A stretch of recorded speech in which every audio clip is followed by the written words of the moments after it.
Hello, everybody. Bryan Alvarez here on Wrestling Observer Live. We are here every day, Monday through Friday, noon Pacific, 3 Eastern, Sundays, 3 Pacific, 6 Eastern, Saturday mornings with Jim Valley, 10 a.m. Pacific, 1 Eastern, Sundays with Andrew Zarian. And yes, well, it's Monday here on the show. You know what that means? We got a lot to talk about. It is a big week. Holy smokes. We got Raw tonight. We got Homecoming on Tuesday, NXT Homecoming. We have September to Remember on Wednesday, which, by the way, we've got a huge lineup for that show already. 10 segments. 10 segments announced for that show. 1, 2, 3, 4, 5, maybe 9. But regardless, I don't think we've had this many segments announced for a Dynamite since like 2020. We got Impact and Smackdown. We got a tailgate brawl, which is taking place before All Out on Saturday, which, of course, is All Out and WrestlePalooza. Both shows this coming Saturday. So we got a lot to get into there. We got a lot of news to get into here today, including updates on Jerry Lawler and Maria Kanellis, a new performance center coming, potentially the return of a AEW star, and plenty more. And then after that, we got a bunch of shows we got to talk about. Now, the least of which is the Worlds Collide show from Friday, which I sadly did not go to, although I did see Plan 9 from Outer Space in the theater, pretty much all by myself on Saturday. We've got Smackdown with Filthy Tom. He's all excited to review that one. And we've got Collision, and we will get into as much of this as we can on the show today. If you want to text us, 425-780-7566. That is 425-780-7566. F4WOnline at gmail.com. F4W Online Threads, Instagram, and Cameo. At Bryan Alvarez, X and Blue Sky. Back in the morning to kick it off, Observer Live.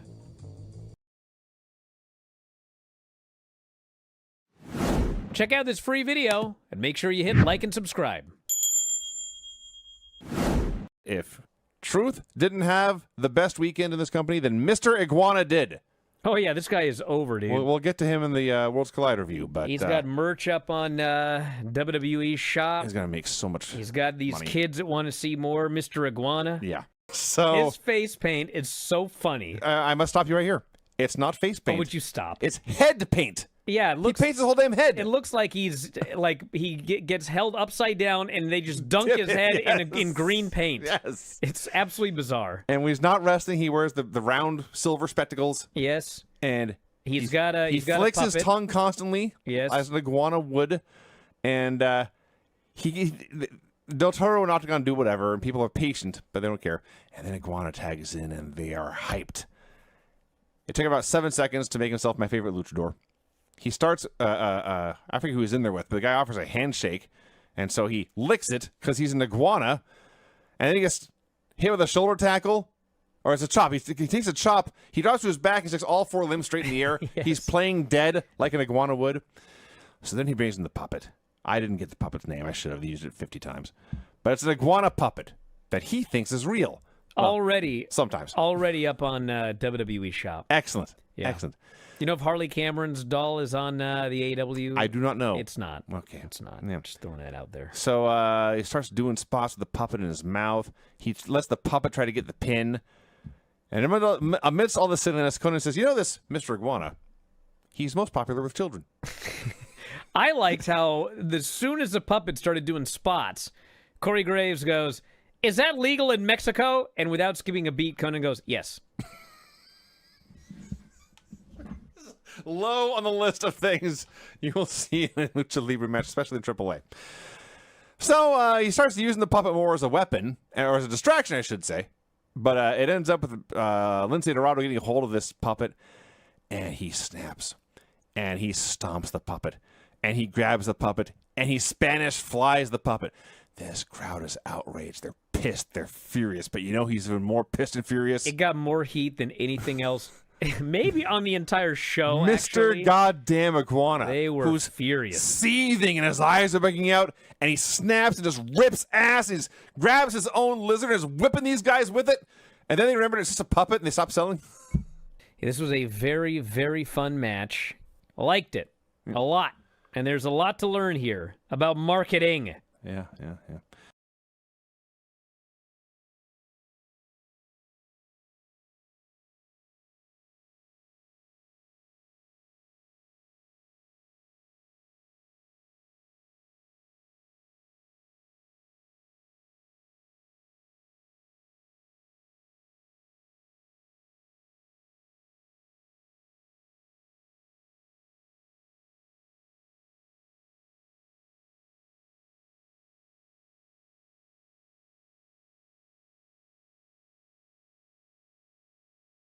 Look at the show. Bryan Alvarez here, Wrestling Observer Live. Filthy Tom is joining us here today.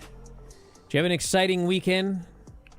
I sure did. Yeah. I had an absolute blast in Dallas, Texas, calling the MLW Fightland show, along with the Fury Road taping that took place. Stars from CMLL, New Japan, Sounds like some of them are downstairs at your house right now. There may be a match going on out there. Who knows? But, yeah, fantastic night of wrestling. I got to call it alongside Joe Dombrowski, and I had a spectacular time. You can watch it on BN Sports, YouTube, all the normal channels. But I'm back here. Yeah, we're back, on brother. This show. We got a lot to get into today. And we'll talk, I know you got a Smackdown report you're prepared for. Yeah, you And said I'm really excited. Collision. Well, you're always excited to talk. It was at least a good show. And did you watch Worlds Collide? I did watch Worlds Collide. Yeah. I'm not going to say I watched it. Hey, did you listen to the Bryan and Vinny show last night? The beginning? No, I don't think I've listened to the show. You're for an maybe, idiot. Anyway. 42 years. You're an idiot. Did you really not listen to it? No. You should have. I very rarely listen to shows from this website. Yeah, you're a horrible person. But I mean, went on for there's people like Jim Cornette 10, out there. 10 straight minutes. Eric Bischoff. I gotta mute you, you idiot. Anyway, I went on for a good 10 straight minutes about what happened in the main event. And I don't even know if you noticed, but now you don't even know what I'm talking about because you didn't listen to the show. So, excellent job promoting the site, by the way, you numbskull. Now, anyway, I'm going to keep you muted for a while because I got to talk a little news, then we'll get back to you. Irritated. All right, want to wish the best to Maria Kanellis, who has been diagnosed with type 0 skin cancer. She said, get your moles checked. I had type 0 skin cancer removed today after a previous biopsy came back cancerous. Feeling very blessed. I caught it early, definitely exhausted. I'll have a beautiful 3-inch scar on my leg. So she said to make sure that you always get your moles checked out. And then Jerry the King Lawler, we talked about this a couple of days ago. He actually had another stroke. He had a stroke in 2018, 2013, another one on September 5th. And I think that the timing here is off because he had another one in 2023. So I think it was 2018 and 2023, but this was a typo here. But anyway, the 2023 stroke was very bad, massive stroke, affected many areas of his daily life, including his speech. And he said that he told Fox 13 this one was minor. He felt pretty good other than some difficulty with his vision. He said, I remember lying in the bed in the hospital when people that I knew, my family members, came in. I didn't even recognize them. People kept coming out of nowhere to thank me, pray for me. All that means a great, great deal to me. I want to thank them all for that. He did say he wasn't taking his medication in the days before the stroke. He's 75 years old now, and he said he would be more diligent about it in the future. But best of luck to Jerry Lawler as well, and hopefully he continues taking his medicine. You're off suspension now. Yeah, that actually reminds me I have to take my medicine as well. Yeah, what's that?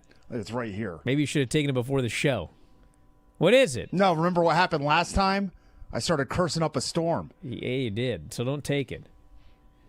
All right. TKO is going to be repurchasing $1 billion worth of its own stock. Come and get it. Pry it from my dead hands, guys. Do you realize that technically, as a co-host on this program, it's a conflict of interest for you to have TKO stock? Are you aware of that? If you only knew the full story. God.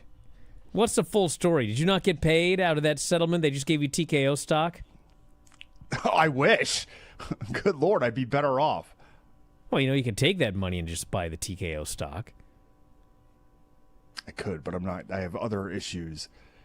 My car just didn't break down, but I had to do a bunch of maintenance, and it needs more maintenance. But it's at the point where it's like, why don't I just get a new car? And, I didn't even know they made hybrid electric Jeeps. Yeah, they sure do. You could listen to podcasts in them, Oh, yeah? Brian and Vinny's show? Their plan to repurchase $1 billion in shares reflects our conviction in the business and the intrinsic value of our stock, said this old Mark Shapiro fella. So, this guy, he's made a lot of fans lately by talking about how they're going to keep raising prices because cash is king. So there you go. All right. They've got a lot of it. Yeah. How much do you have in this stock? Not enough that I should be talking about it on air. So you got like 3 shares. And acting like it makes a difference. No, I actually have 10. 10 shares? Yeah. That's $2,000. Well, it is now. It was less than that when I paid for it a couple months ago. So God, you've literally made right hundreds in the stock market. I have. Yeah, I have. Wow. Jiminy Christmas. You could almost buy like new tires with that. Maybe you know what? You know what's odd is for years we've heard, can't imagine the stock getting any higher. Seems like it's at the top. And that was at like $60 or $80 a share. Now, I mean, look at it. It doesn't seem like it's slowing down either. I mean, what's going to happen once they have this show on the White House lawn? I mean, I'm glad actually you didn't listen to the show because now I'm going to listen to your review of Smackdown. I'm going to see if you were paying attention on this show. I don't think you were. So we're going to find out later when we do that one. I mean, I was drinking while I was watching it. Raw is tonight. Seth Rollins and Becky Lynch will have a face-to-face with Punk and AJ Lee. This will probably be like a 45-minute segment, if the last couple of shows are any indication. Is Becky going to have a face-to-face with CM Punk, or is she going to bury her head in his chest and motorboat him like she's been doing? And we got John Cena's return to Raw. He is now a Raw talent, even though Brock appears to be on SmackDown. Well, you can't see John Cena on SmackDown any longer. Lyra versus Roxanne Perez. El Grande Americano versus Dragon Lee.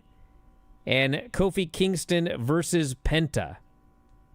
And then tomorrow we got Homecoming, NXT Homecoming. Rhea Ripley, Tiffany, and Stephanie versus JC Fallon and Jasmine. If Stephanie Vaquer is on NXT and not on Raw, something weird's going on. I mean, I could already tell you something weird's going on. But if she's not on the show tonight, I can really tell you something weird's going on. Then we got Ethan Page versus Tyler Breeze for the North American title. Yes, that is an actual match. Charlotte and Alexa versus Izzy and Tatum for the tag team titles. That's a WWE Women's Tag Title match on NXT. Trick and Carmelo versus Gargano and Ciampa. And the Grayson Waller effect with Oba Femi and Ricky Saints. And then, astonishingly, Dynamite has like 10 things announced. 9 or 10 things announced. So many things I can't even count them just looking at them. Is this the week with the big show? I'm so confused. No, that's not coming up for a while. That's next week? It's like weeks from now. It's like October. September to Remember has the Young Bucks versus the Gun Club in an all-out That's not a big show? qualifier. No, this is a big show, but they're not going head-to-head. They're going head-to-head in October. Okay. Got it? Yeah. Okay. We figured that out on the last time we did obviously it's a big show. They're calling it September to Remember, and they got 9 matches announced, but it's not a head-to-head battle show. Young Bucks versus the Gun Club all-out qualifier. Luchasaurus and Kip Sabian, who apparently hate each other and can't get along, against Jet Speed in an all-out qualifier. Top Flight versus Josh Alexander and Hechicero in a qualifier. Tekla versus Queen Aminata, which the last time they wrestled, there was almost a calamity.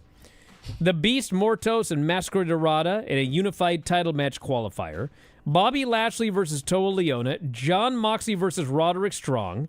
FTR and Copeland and Christian face-to-face and a Tony Storm feature. All of that already announced for Wednesday. That's the most they've announced in 5 years in advance. Back in a moment, Observer Live.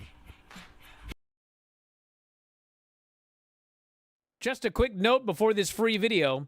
If you click like and subscribe, I'd be very thankful. Chat GPT, Smackdown review starring Filthy Tom and Bryan Alvarez. Welcome back, you miserable wretches, to another disaster of an episode of Figure 4 Daily, the only show on the internet that's guaranteed to make your brain rot faster than watching one of these Smackdown episodes. I'm your host, Filthy Tom Waller, joined by the man who somehow manages to be more useless than a rubber knife in a prison fight, Bryan Alvarez. What's up, Bryan? Let's not pretend you're the shining star of this operation. You're like a broken pencil. Pointless. And I don't even know I'm still here with you. Anyway, let's get to this train wreck of a Smackdown. Spoiler alert, if you were expecting a wrestling show, you've come to the wrong place. It was like watching someone fall asleep in real time. You should know all about falling asleep, Bryan, since you've been half dead for years now. If enthusiasm was an Olympic sport, you would get a participation medal for showing up, but still lose. I could tell the crowd was hyped for Drew, and Nakamura's music is always a banger, but it was just nothing. It's like watching a 5-minute commercial for a product you don't even want to buy.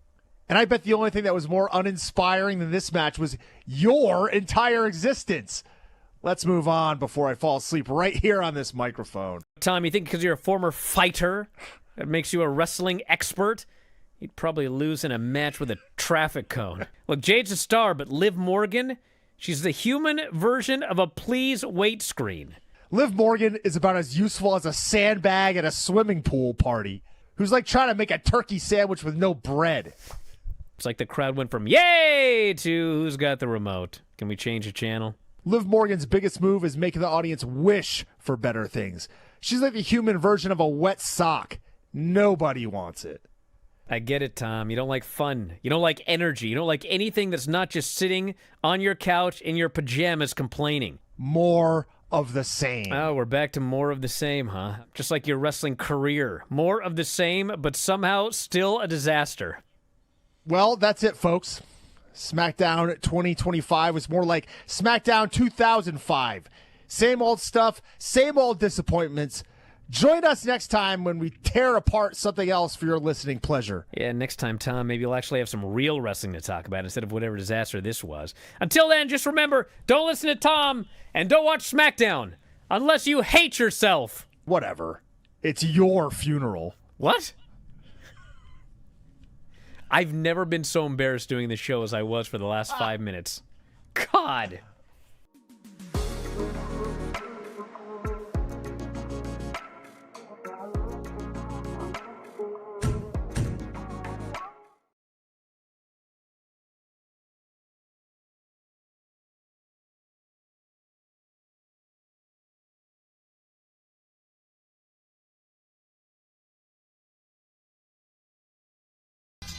Back in the show, Bryan Alvarez here, Wrestling Observer Live. I guess we got to start on these shows. There's a lot of them. So we're going to get going on this this AAA show. I liked it. I liked it a lot. I was greatly entertained. Do you wish you were there? Well, kind of. I got to go do something fun on Saturday, so there will be other AAA shows. I will... Cool, it's TMI. Just move on. You're such an idiot today. What is your deal today? I didn't even give any information. I spent 15 minutes talking about this last night. This is a now wrestling show. I spend 5 seconds on it, and you're like, too much. I'll tell the whole story now. No. Oh, yeah, you're in trouble now. No, I don't want to Too bad, brother. Yep. Oh, mute yourself. That's not going to happen. I had a great time going to the Flying Saucer party in Chehalis. Yep. Oh, my God. Spent all day there. I was up at 7:15 to drive there. Had a great time. Wouldn't have made it if I would have gone to AAA. But I got to watch a lot of speakers, and I got to see a parade. Awesome parade. A lot of gimmicks. I got to sneeze. And then in the evening, I got to watch Plan 9 from Outer Space on the big screen. A movie better than any match you've ever had. And I was one of only 3 people in the theater. 3 people. I drove down there at 7:15 because I wanted to make sure they didn't sell out. There were 3 people in the theater for Plan 9 from Outer Space. But, I saw some good wrestlers in that movie, like George the Animal Steele, who played Tor Johnson. I presume as a historian you've heard of Tor Johnson, Swedish Angel? Huh? No? Ridiculous. But anyway, it was a good time. Then I drove all the way home and got home and watched Smackdown, which we'll talk about later. But instead, we've got to talk about this AAA show, which was a fun show, I thought. I did see some people complain it was too much of a WWE show at points. And I will say that, yes, there was a lot of WWE talent on this show. But also, the gimmick was it was Worlds Collide. It was supposed to be a WWE versus AAA show. And as far as the main event, which was a very WWE style, run-ins, interference, Judgment Day. I mean, that's what AAA used to be, brother. They had a lot of run-ins and a lot of interference in those main events. So, yeah. What'd you think? I enjoyed it. The show, it is WWE-ified, a lot. But, I mean, at this point, what else do you expect? It is less violent, than the AAA that I think most people have been accustomed to over the last few years. I'm happy that they keep some of the stuff on the AAA shows. Like, I do not need to see this Demon Cito on Raw. Please do not let this puppet show up and start becoming you might do. They sell character. enough puppets, it's going to be all over the show. Might become the champion. No. We can't even get Pagano on Raw regularly, but they're going to have this stupid puppet. Bro, did you watch this show? Yeah. You did? What do you mean? Yeah, what? You want Pagano on Raw? I love Bro, Pagano. this guy almost killed himself and his opponents in virtually every single spot he did on this show. Am I wrong? It's professional wrestling. That's what some of the best wrestlers in the history of the business have done. My God. And then, we'll get into it. We had Laredo Kid, Octagon Jr., La Parca, Masquerita Sagrada versus the LWO, Lince Dorado, Mini Abismo Negro, Lucha Showcase. Awesome. I would say best match on the show as far as like pure action. Just a great match that ended with Masquerita, who apparently didn't know if it was a finish or not, because I think he went to ask everybody what was next. And then he got in the ring and hit a tilt-a-whirl into a cradle on Abismo and pinned him. This had every crazy, wild, high spot, dive. I mean, it was wild. A lot of awesome stuff going on. Great way to start the show. And that Mini Abismo Negro, the true Forbidden Door, he was on Ring of Honor TV as, Demas. He defeated Mad Dog Connolly in a hair versus hair match on Thursday night, and then he appears on AAA when Worlds Collide the next night as Mini Abismo Negro and eats the pin to Masquerita Sagrada. Mini Abismo Negro, by the way, I think he was heavier than half the people in this match. Oh, for sure. He was one of the biggest guys in the entire match. He's a mini. We had Natty and Fabi Apache, who basically did a blood sport match.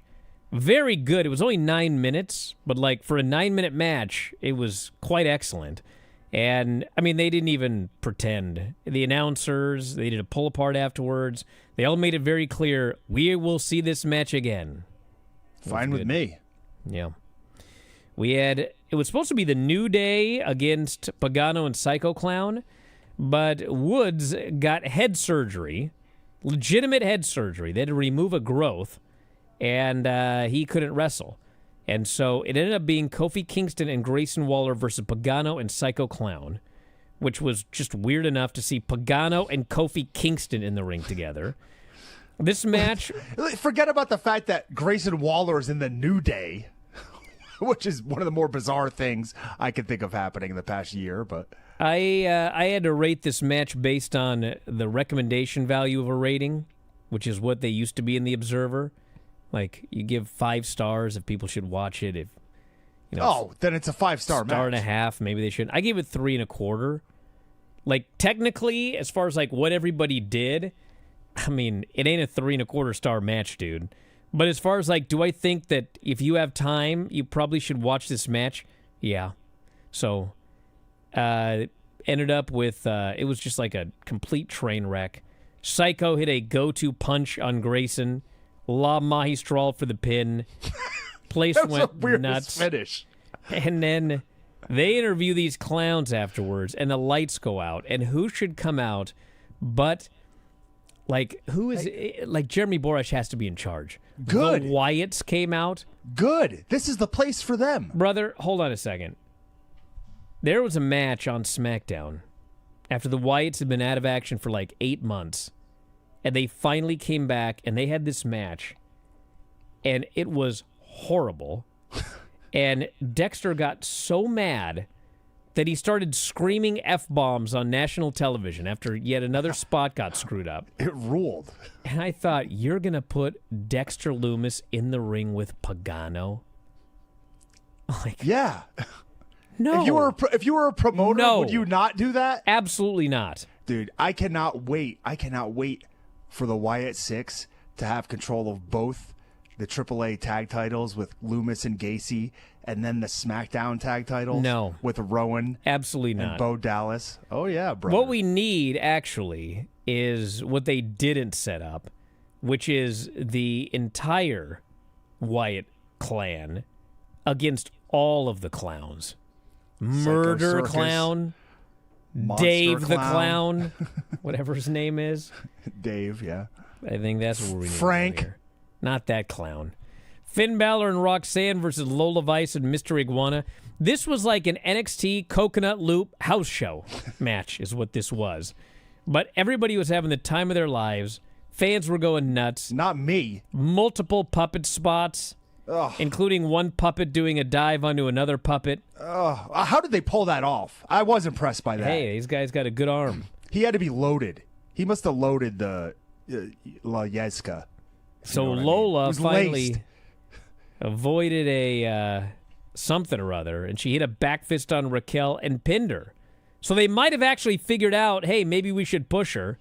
It's NXT, so I'm skeptical. But it was fun for what it was. I gave it 3 stars. It was a fun time. Master Lola with the spinning back fist. We had Ehud, Dr. Wagner Jr., Ethan Page, Dragon Lee, and JD for the Latin American title. I gave it 3 3/4. It probably would have been a lot higher, but it only went 9 minutes. But, like, these 4 guys were awesome. And they had a 9-minute wild sprint, and it was freaking great. And Wagner hit JD with the Michinoku driver, got the pin. I do think that you should watch this match. It was very good. And then Vikingo and Dirty Dom for the main event. It's the mega title match. And this was your Raw match. You know, they worked kind of a Raw style. And then the Judgment Day got involved, and El Grande got involved, and they did the near falls and the kickouts and all of the Raw stuff that you always see. And finally, Vikingo hits a reverse Rana, goes after El Grande's mask. Grande slides the gimmick to Dom. Dom loads the mask. Mil Mascara's headbutt, big frog splash, gets the pin in the title. These fans were 100% behind Dom. They hated Vikingo. They were so happy when Dom won. They were booing Vikingo vehemently as he went after the mask of El Grande on the floor. They were booing, like, when he went up for the 630, like, they were booing the guy because they thought it was possible it was over. And then afterwards, as promised, Ray got in the ring, and he handed the belt to Dom. Dom demanded he wrap it around his waist, but then Dom dismissed it and celebrated with his new belt. And this was a very, very fun show. Yeah, I give it a high recommendation. If you got 2.5 hours, actually probably about 2 hours if you skip all the entrances and videos. Very fun show, so check it out. And Tom's going to do Smackdown after the break. Observer Live.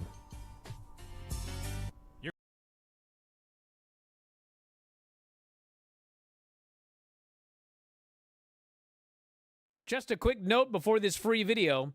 If you click like and subscribe, I'd be very thankful. Well, we reviewed Smackdown yesterday, Tom, and you don't even get Smackdown. You're very, just, you know how you are. Fine. Whatever. I don't care. Whatever. That's your impression of me? Yeah, that's my impression of you. Wow. So what are we, at least, I hope you at least watch the Smackdown main event. I watched the entire show. Okay, because there's a lot of people that still like your review, Tom. I went on the board, and I saw like 2 people. Yeah, do you go on Twitter? Yeah, I do go on Twitter, You read my emails? I do go on the Twitter. Text messages? I mean... Do you go on Twitter? Because if you do, unfortunately, yes. You would have seen one of the greatest moments in world history. In world history, really. World history. Frank Tate walked away the victor of the fight, but he walked away an even bigger winner when it comes to life. This man completed what I would say is the best high five, the best dap up in the history of the galaxy. This man had his dog. And when I say dog, barely a dog. I mean D-O-G and D-A-W-G. This was a dog, baby. The dog was so proud. You can see just the elation in that dog's face. He threw that paw up. He let it hang for a few moments, and then he brought it down for the dap. Tom's not even doing this justice. Everyone has seen a dog, like you put your hand out and the dog like puts his paw up to shake hands. This freaking dog goes, ah, hapa! Like, what? That was more than a high five. I don't even know what you would even term that. He dunked. He dunked that man. 30 million views on this clip. And that is about 1/10 of what it should have. So if you haven't seen it, you deserve it. Treat yourself. Go to my Twitter. Watch Frank Tate high five his dog. No, he did not high five his dog. The dog high fived him. His dog high fived him. Yes. He just wanted like a, just boom. And this dog was like, no way, brother. You knock that man out. I'm going to give you a big time dunking high five from way up high. You go high five, up high, down low, too slow. This was an up high. Guy should have pulled his hand away. It's the best thing you've ever seen. Man, too slow, Joe. Yeah, it was pretty good. Not going to lie. I liked it.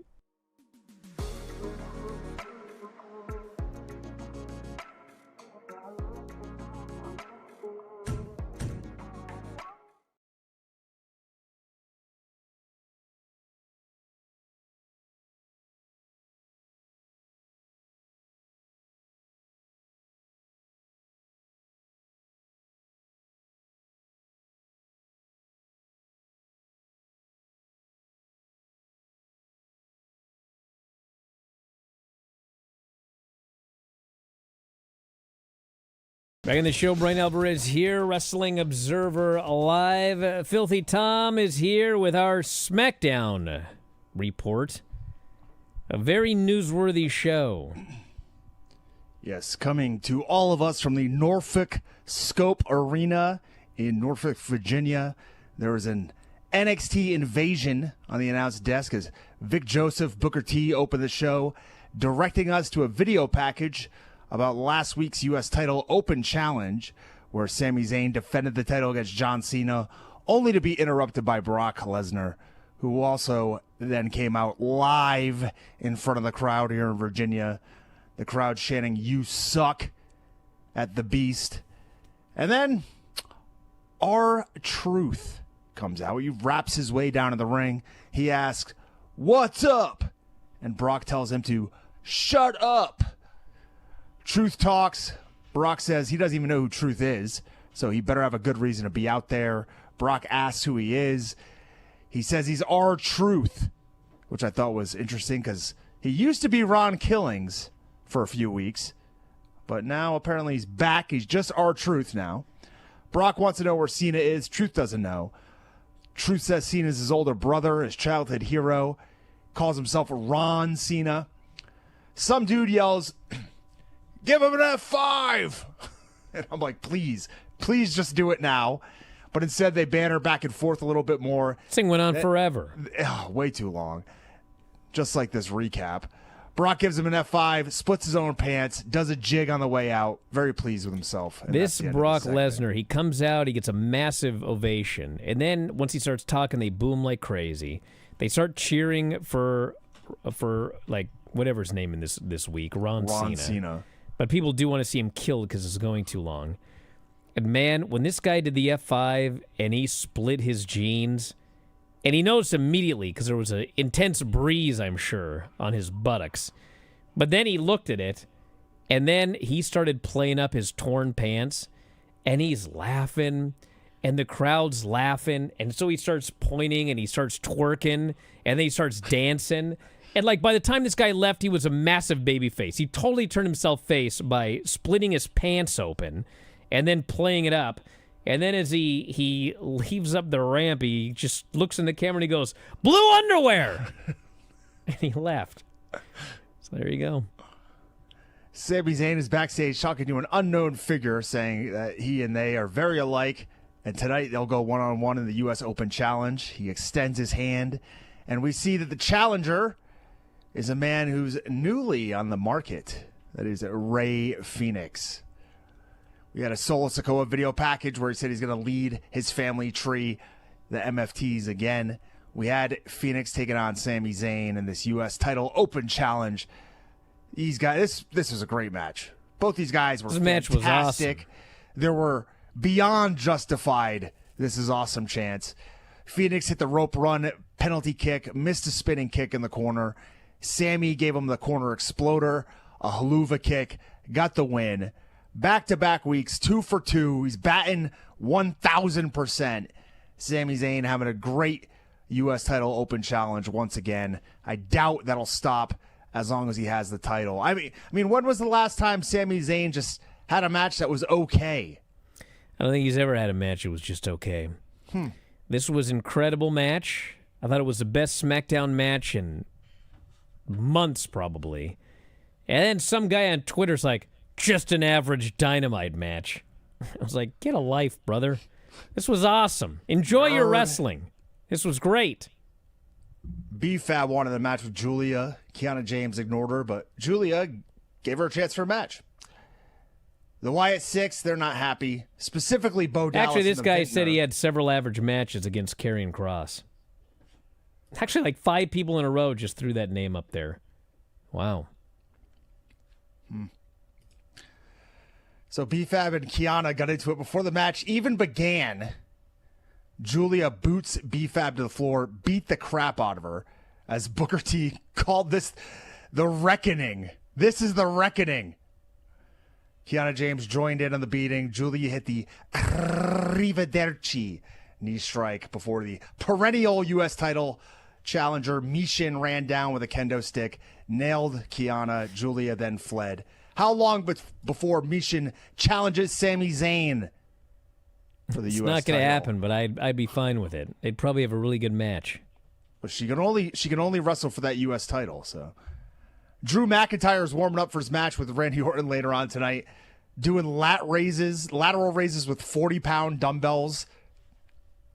That's an interesting warm up right before you're going to wrestle. Weightlifting session in. Oh well. Aleister Black talked ominously about Damian Priest. Tiffany Stratton defended the title against Jade Cargill in a SummerSlam rematch. I thought Stratton looked better here than she has in a while, in a few months. She had a ton of offense. Did you watch this match? I said Tiffany Stratton looked Dude, better. they both had a bad match. I thought Tiffany looked good. Well, the first minute was good until they tried that suplex where Tiffany was supposed to knee her in the head. But for reasons unknown, she just waited and waited and waited and waited. And finally, Jade lost her because it took so long. And once they both fell down, it was like, I think they just decided, like, we got to go faster or something. It's like that thing where you screw up and then, like, everything, you got to. They were so self-conscious after that. And then it was like, they messed up this, they messed up that. Tiffany almost killed herself on her moonsault to the outside. Oh, my God. That was brutal.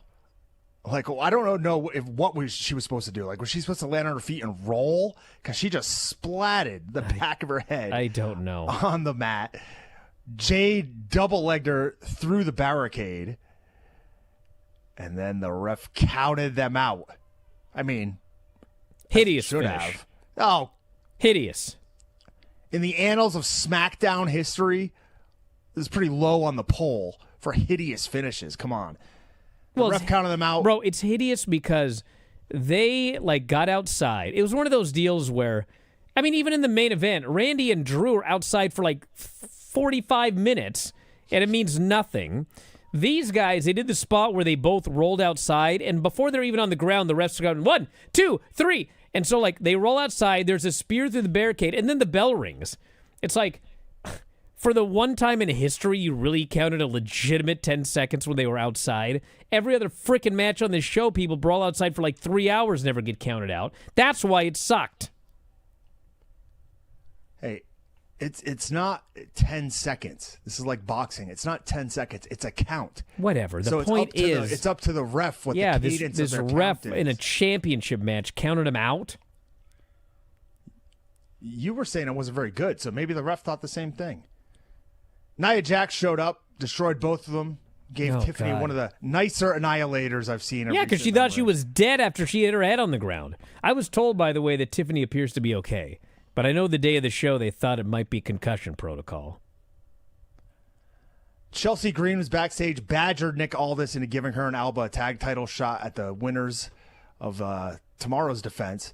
Miz came in, talked to Aldis about getting a tag title shot. Aldis said Carmelo already talked to him about a title shot, never said which title. There was a John Cena Brock Lesnar video package. Great stuff narrated by Joe Tessitore. I mean, I know he's gone, but he's on Raw.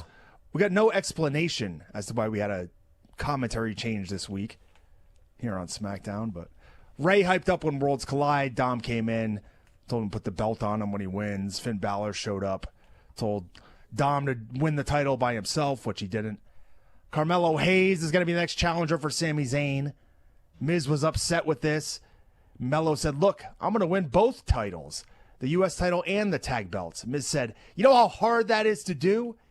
And he said, you know who did that? You did it, Miz. And then we had the main event. Randy Orton taking on Drew McIntyre in one of the biggest matches SmackDown could put on. Orton tweaked his knee early on in the match, part of the match, I would imagine, while he was on offense. Drew targeted the knee repeatedly. They did a long figure four spot, which is one of my favorite things to see. Bryan over there covering his mouth. Drew then picks him up and body slams him leg first onto the ropes. Randy Orton does not seem pleased. Retreats to the floor. He's kind of selling. Drew comes to get him. He wasn't selling at all. What, I said kind of selling. He walks over to and looks at some kid and just does, like, shrugs at him while he's supposed to be selling. Goes back in the ring, thumbs Drew in the eye, makes his comeback, threw Drew back first on the announce desk 2 times, threw him in the ring. Drew met him with a Claymore kick. Orton went to the floor. Drew got him, threw him back in. Randy countered him with an RKO, but Drew rolled to the floor on his own then. Randy pulled him in, hit the draping DDT, went off about being in the business for 25 years. No one has ever slammed his leg on the ropes like that. You were paying attention. Yeah, I was paying attention. I was surprised. You know what's interesting is the only other person I've seen do this move, because I've had it done to me, is another guy named Drew. Drew Gulak would do this move as well. But this move sucks to take. And I guess it was the first time that Randy Orton encountered this one. I watched this match and I was like, pissed. This guy is either really, really angry or they're trying to work like me and Tom and 7 other guys. I think he just did not like having his legs slammed on that rope. I would venture to say that's the case. Orton sets up for the punt, and for some reason, the ref gets in the way. Oh. This is a perfectly legal move. We saw these guys run across the ropes, kick each other in the head all throughout this show. In this match, Drew just hit a running kick to Orton's head, but this is where the ref draws the line. No. Tom, it's referee discretion. Can't do it. You just told me this was cool. Referee discretion. Randy pushes the ref, misses the kick. The ref knew how mad the guy was. He Drew couldn't let this shoves go him on. at the ref, gives Randy the Claymore, gets the win. I thought it was a really good match. I mean, yeah, the match was good. I love the fact that it seems like one of them was pissed. Makes it better for me, the viewer. Hey, he got himself back into the game again, so good for him. He didn't let his temper get the worst of him.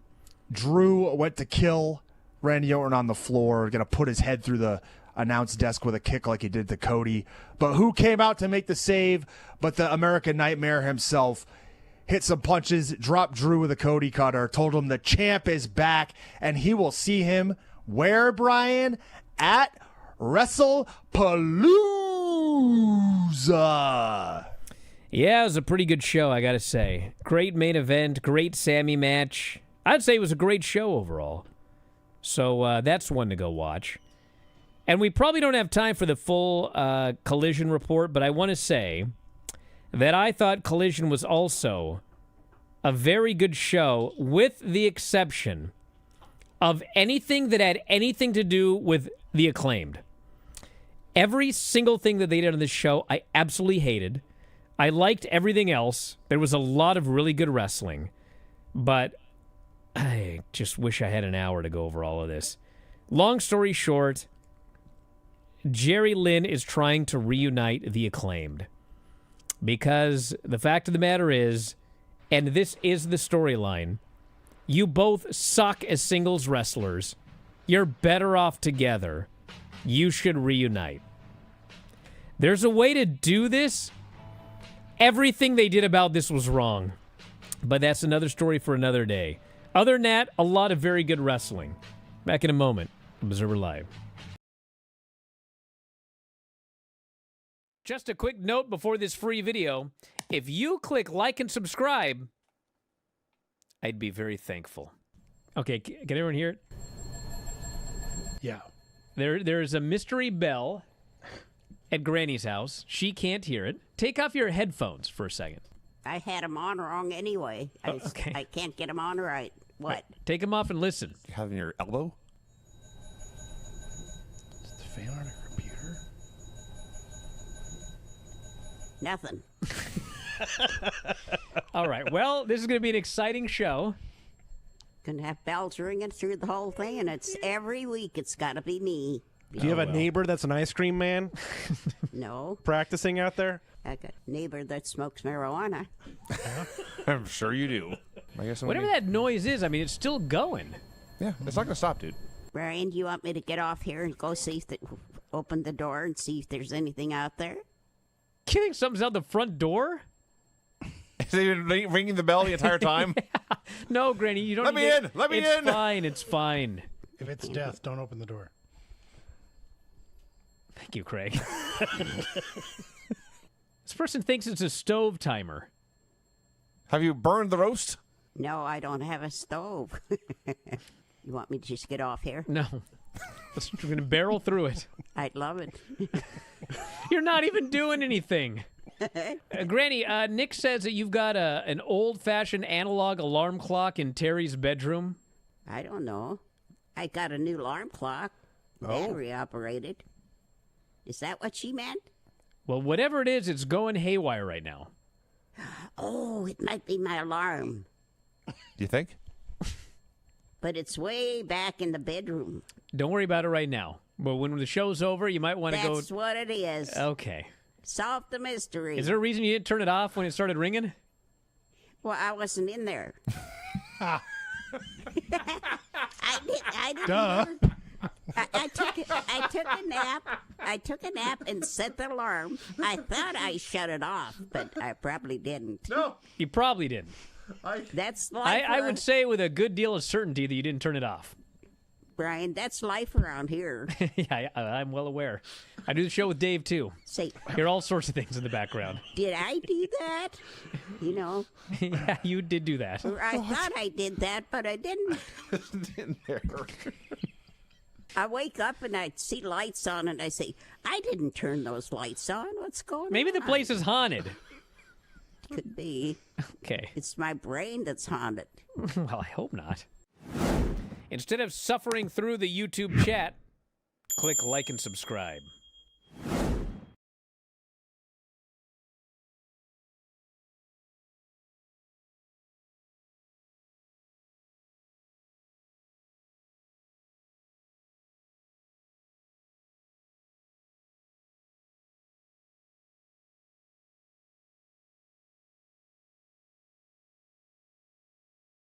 Getting to 60 seconds. So the story is got 2.5 that they minutes. both suck as singles wrestlers and they need to be together. Like Jerry Lynn's going to come out and tell them both that. You both suck as singles wrestlers, so you need to be together. Well, on the show that they're going to shoot that angle, I swear to God, they did a Bowens to Takeshita match where they had Bowens take 95% of the match against the guy that won the G1. He just beats him and beats him and beats him and beats him and beats him. They go to commercial, they come back, he's beating him, he's beating him, he's beating him, he's beating him. And Takeshita got like 4 moves in the entire match before he won. I was like, if you're trying to tell the story that the guy sucks, why did he take 95% of a match against Takeshita? Like, first off, what are we even doing here? Then, I mean, you have the guy come out and just say, you both suck. You're better off as a group together. And then, you know, this big brawl breaks out. Like, actually, the team that they're going to apparently be going up against, of all people, is Blake Christian and Lee Johnson. It's like, that's the team you're going to reunite the Acclaimed against. And, like, they hit the ring and they're beating down Max. And who makes a save? Jerry Lynn. Jerry Lynn's beating on these dudes. And they finally beat down Jerry Lynn. And Bowens isn't sure if he should go back and make the save. But finally it's like, ah! And he races into the ring and the place starts going crazy. I swear to God he hits the ring and Blake Christian beats him down. And he just starts stomping on him in the corner. I'm like, oh my God. And then Jerry Lynn makes a save again. And then Jerry raises both their hands, and they just take their hands down and they walk out. I was like, oh my God. Oh my God. That's what I'm about to do. Throw my hands up in victory that we made it through another hour and then walk out of here. Golly. I'll talk to you next time, everybody. Wrestling Observer Live.